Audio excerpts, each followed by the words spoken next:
But all the, like I say, all the drum loops and things like that, you know, those sort of things were recorded to vinyl and then resampled, just to make them authentic, as if they were a proper sampled loop from a bit of, some piece of vinyl somewhere like that. To have a test pressing made of everything, but it was just done so simply, and there was so much naivety in it that discoveries were made, you know. And I think the big, for me, the biggest sort of inspirational thing was the deep compression using an LX20. But they do something like this, say, well, you've got to buy every LX20 in the country so no one else can do it. Because you can only get that sound from an LX20. It's the only one that kind of behaved like that. And then it's really cheap Drawmer kit and things like that. It's nothing expensive. And when the thing came out, I had big name producers phoning me up asking me what kit I had in the studio.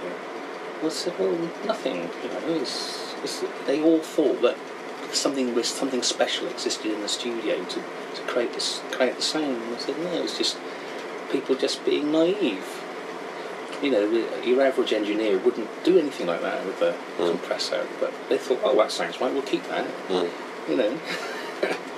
So on 20 to 1 with a slow release, dead easy. And, but a lot of people would just say, oh, we can't do that, it's technically... Yeah, it's technically incorrect. Yes, that's right. Yeah.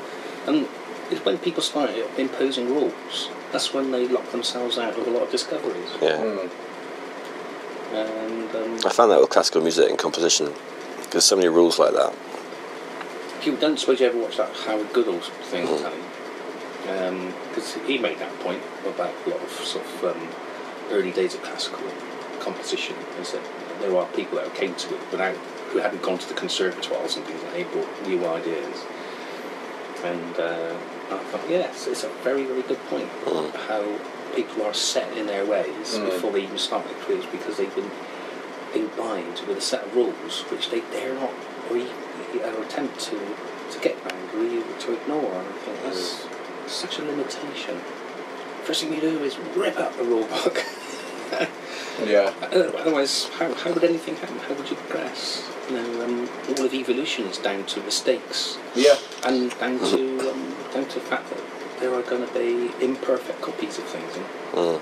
I had this argument with the folkies, you know, who sort of play tunes. They say, oh, that note shouldn't be that should be that. I was like, so fucking what? It says it's called evolution.